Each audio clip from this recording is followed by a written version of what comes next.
What is happening, Dolphins fans?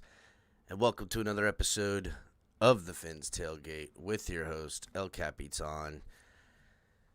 Doing a little news and updates, but before I do, gonna go ahead and ask everybody to hit the like button, subscribe if you're new. We're about 10, 15 subscribers away from 6,000. Help us get over the benchmark. Share the video, check out all the guys, all the shows, the team, the everything. And also, I'm going to enter into the new studio. I want to know what you guys think. What is happening? Welcome to the Dolphins Tailgate, Fins Tailgate style new studio put together. HB been working on it. Actually had this kind of template made last year. Just hasn't really worked it in. He's made changes to it, put the purple couch in there and some other stuff, but doing some different things, using different mediums, and doing these different things. We have the sky's the limit for where we're going to go in the future for how we're going to run the program. But shout out to everybody in chat. Again, hit the like button. What's up, everybody? Just want to go into some Dolphins news real quick. I've got about, a few minutes here to go through a quick rundown of a lot of stuff that's going on with the Dolphins. I guess we should just start with, hold on, let's see. Wait a second. There we go. Let's start with the injury report that just came out. Okay, so right now, Dolphins have quite a few people limited and a couple that didn't practice. And the Kansas City Chiefs, couple didn't practice, couple were limited, but a lot of full practice. So let's start off the list going from the bottom to the top. Jalen Waddle with the ankle injury was limited at practice today. Jalen Ramsey with the knee bothering him was limited. Raheem Mostert, limited, knee and ankle. Tyreek Hill, ankle and quad, limited. Liam Eichenberg, limited with a little bit of a calf and ankle. Toe and ribs for Devon Achane was limited today. All these guys will play. It's about 1,000% Jalen Waddle's going to play. Raheem Mostert as well. These guys should be active for the game, so expect to see them, and that's super important going on the road to the Chiefs, not hosting a home playoff game, but having to go into Arrowhead, the loudest stadium. Tall task, and we're going to need all hands on deck on an injury-depleted roster. Devontae, I don't know why I said that. Xavier Howard, with his foot injury, he didn't practice, but he is expected to play. Javon Holland didn't practice. He's still dealing with those knees. He's expected to play. Deshaun Elliott, that's one I'm going to be keeping my eye on. He didn't practice today. He had that calf injury. Hopefully we get him back. That would be, he's good. And then Teron Armstead, knee, ankle, back, just years of wear and tear for Teron Armstead. So he's, taking his rest days. While on the flip side, full practice from Nick Bolton, Deion Bush, Connor, Noah Gray, Isaiah Panchenko, Rice, Jawan Taylor, Marquise Valdez-Scantling, Jalen Watson, all guys that have had full practice. Guys that are on the limited list, Kadarius Toney, limited with a hip and an ankle. L'Jarius Sneed, who's, L'Jarius Sneed had great work in coverage against Jalen Waddle when we played them last. So, limited. He's going to play. Devon Smith, tackle. He was limited. Other guys that didn't practice, Justin Ross, he's got a hamstring, and William Morris is out with a concussion, so he didn't practice as well. So just a quick update. We'll keep you guys updated as the week goes on the injury report for both teams. Anything comes up, anything goes, whatever, and Da da da da da. Next thing we're gonna get in on here is Dolphins signed a couple of people.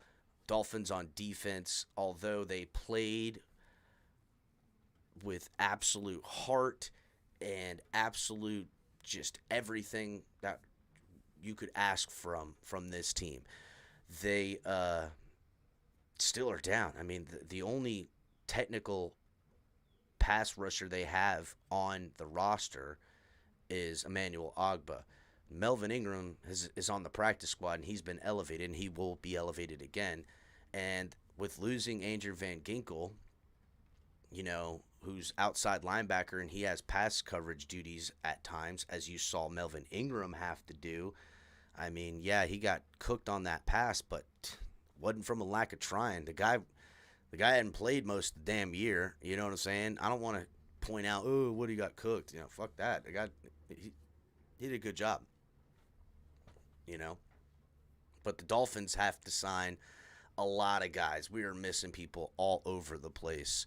And first of a couple of signings that they had today, outside linebacker Justin Houston and Bruce Irving. And they called back Malik Reed, who was with the Dolphins, offseason pickup, signed a 1-year deal with us, got cut at whatchamacallit, before when roster cuts were happening. So, but bringing all three of these guys here, Malik Reed, who has familiarity with the Fangio scheme, he was on, I think he was on the Raiders this year. I don't know. I know he was playing some football at some point this year. Justin Houston, who, listen, he's 35. Okay, he used to play with the Chiefs, so hey, maybe he got a little something in the tank for the Chiefs. That would be ideal. You know what I'm saying? He turns 35 this month. Here in a couple of days, the 21st, I guess. Whatever, doesn't matter. He was released by the Panthers in December. He did sign a 1-year deal. He had, not a great showing with the Panthers, and the Panthers' terrible organization. But let's not forget, dude, he is tied for third amongst all active players with sacks at 112 sacks for career sacks. I mean, that is just crazy. Houston, 4-time Pro Bowler, 1-time All-Pro. You guys remember him when he was freaking with the Chiefs, just killing and bodying fools. Just a good pickup, veteran presence, a guy who, in a pinch is not the worst we could have done as far as asking him to come and play a role on this team, this week. Now, Bruce Irving, 36 years old, was released by the Lions just last week. He's been playing. He played 2 games this month or last month. He had a sack in the last 2 games that he played. So, again, you're not going to, in a pinch right now, scheme fit type of guy, not a bad deal. Not bad. 85 career sacks for Bruce Irving.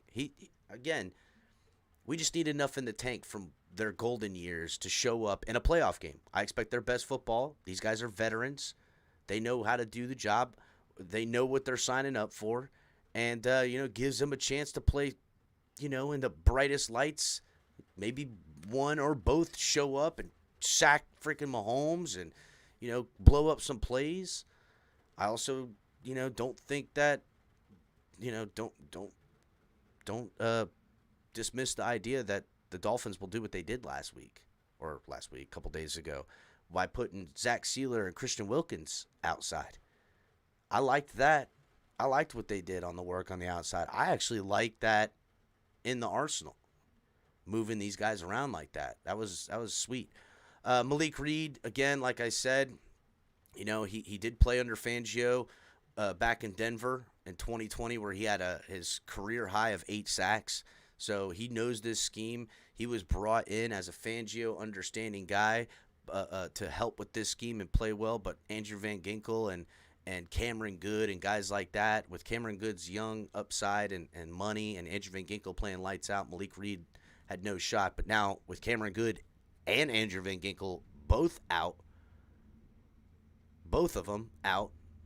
Cameron Good injured his patella, I believe it was, and Andrew Van Ginkel, I know it's requiring surgery. I can't remember exactly. It doesn't matter. Both are out of this game for certain. bringing Malik Reed in a pinch, solid move. So a couple of guys know him around the field. You know what I'm saying? It's not the worst case scenario in a potential, circumstances that are so bad. Our depleted defense right now. These are good signings. Again, when people are coming for Chris Greer's neck, this is what more can you get from the guy? This is, decent enough work to hopefully do what needs to be done against a Patrick Mahomes team that isn't like, the Chiefs of old. They can still do a lot of stuff. You got to account for freaking Panchenko. Let's call it, dude. The guy is outstanding. He's just a force.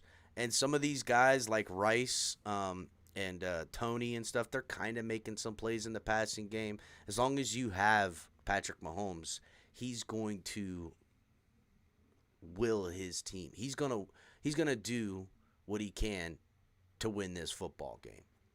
He's the type of guy that makes big plays. Everybody knows it. Everyone knows it. You could say whatever you want about his numbers not being this or that, but numbers don't mean nothing. Because I've seen the guy his whole career make the biggest plays in the biggest moments in the biggest games, and he's won 2 Super Bowls. So all you people that want to play stupid, that's on y'all. I don't care. Numbers don't trump actual victories. But I think the defense, because chances are Xavier Howard's going to play. He's dying to get on the field. Reports coming out of the building. He wants to win a playoff game badly. He wants to, have meaningful big games in football badly. He's got a lot of the accolades, a lot of stuff underneath his, notches on his belt, for lack of a better term.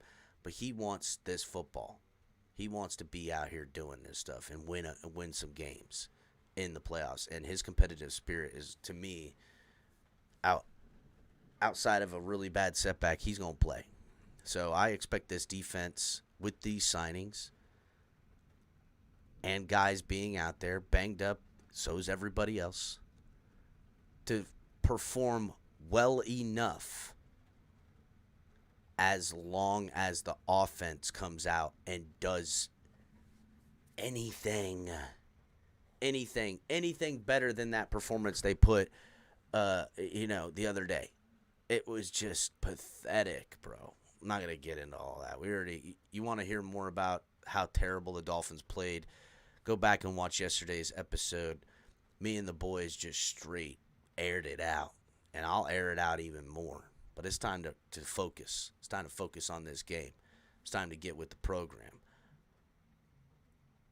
But the chickens will come home to roost if this offense looks the same, because I don't want to hear it. I don't want to hear it.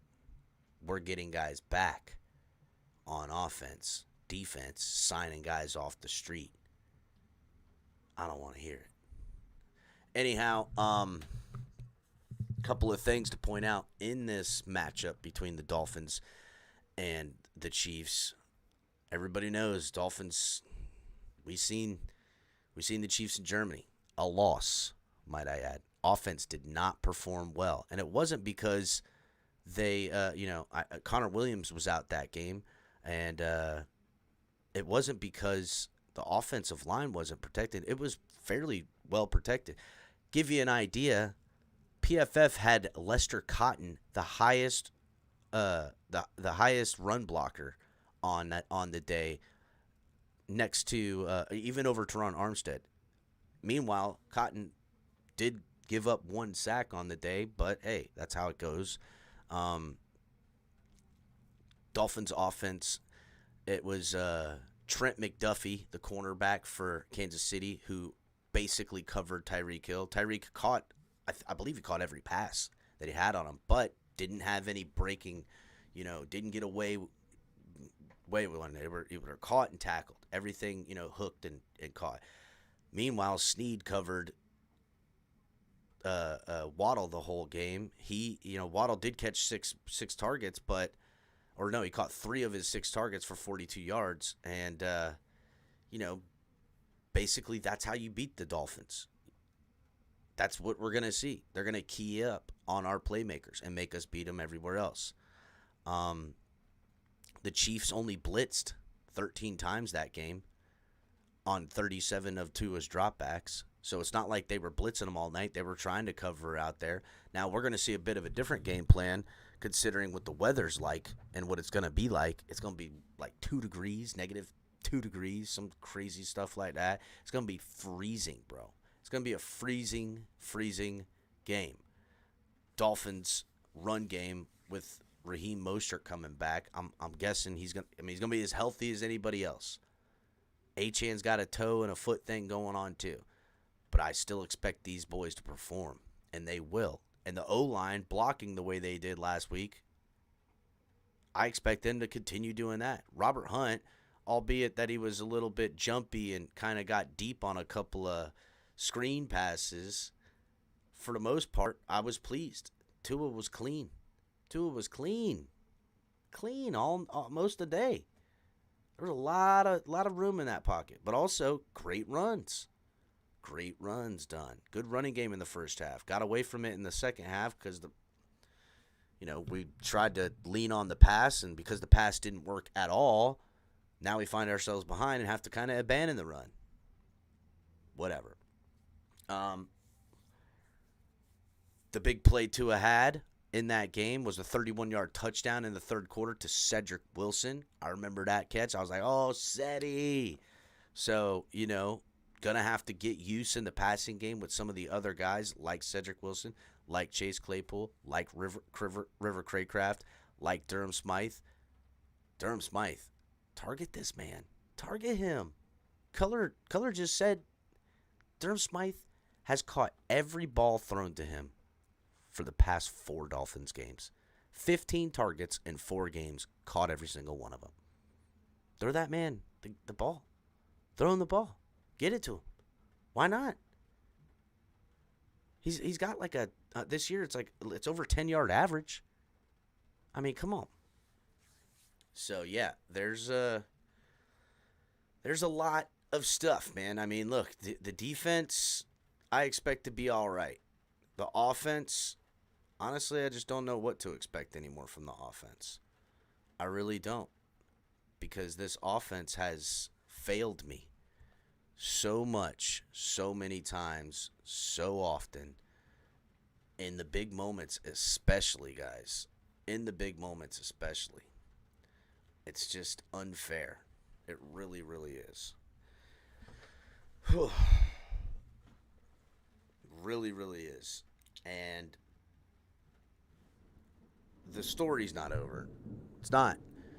In fact, the story can completely pivot. The entire narrative could change in a 3.5, 4-hour window.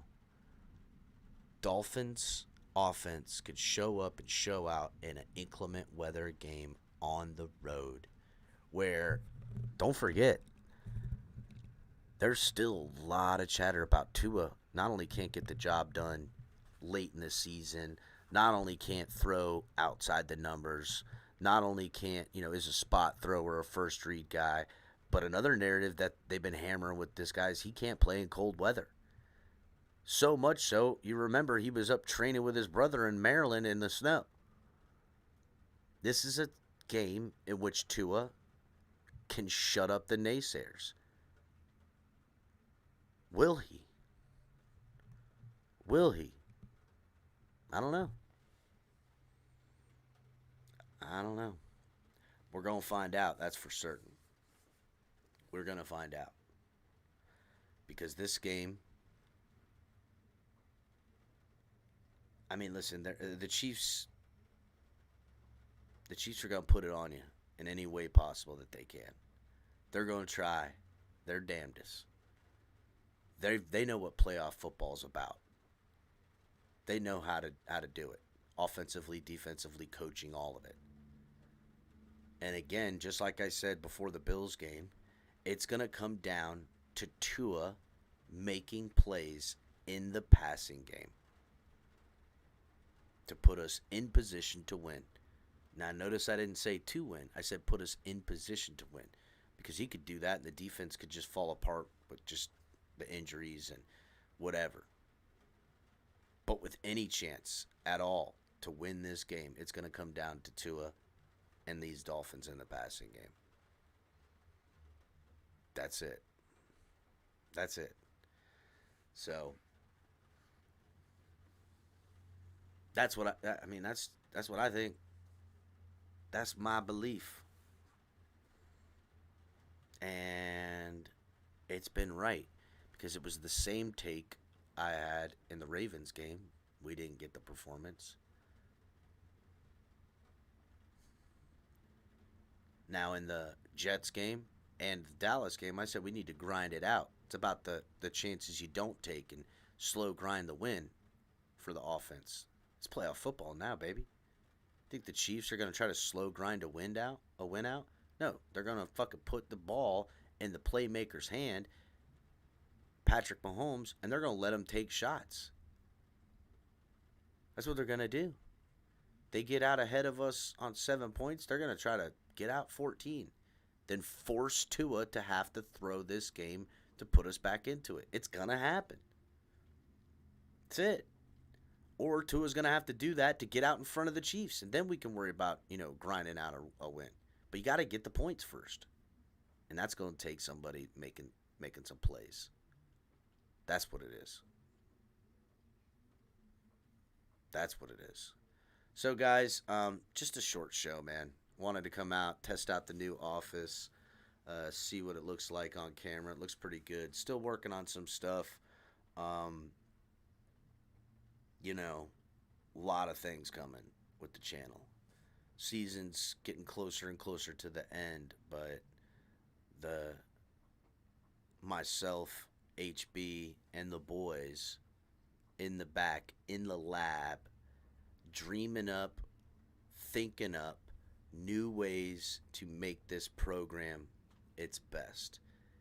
And that's our goal. To always push ourselves, to always learn more, to always compete and compete with ourselves for our best self. And that's the type of stuff I want out of my Dolphins, out of the football team. We don't make excuses for us when we have our shortcomings, as at my job, on this program, at the tailgate. We hold ourselves accountable, and that's what I need from this football team. So, guys, at the end, please, in the comment sections, let me know. Not in the live chat, in the comments after. Let me know what you guys think of the studio. Let me know what you guys think of the audio. Hit the like button. Share the video. Help us get more subscribers. We are so close to getting over 6,000. We need a couple more subscribers and on to 10,000. You feel me, guys? So help us out. We love everybody. Love these Dolphins, and we'll see you guys. I mean, I think Color might be going on a little bit later, so keep your fingers crossed. Maybe Color will pop in here and do some stuff. But we'll see you guys later.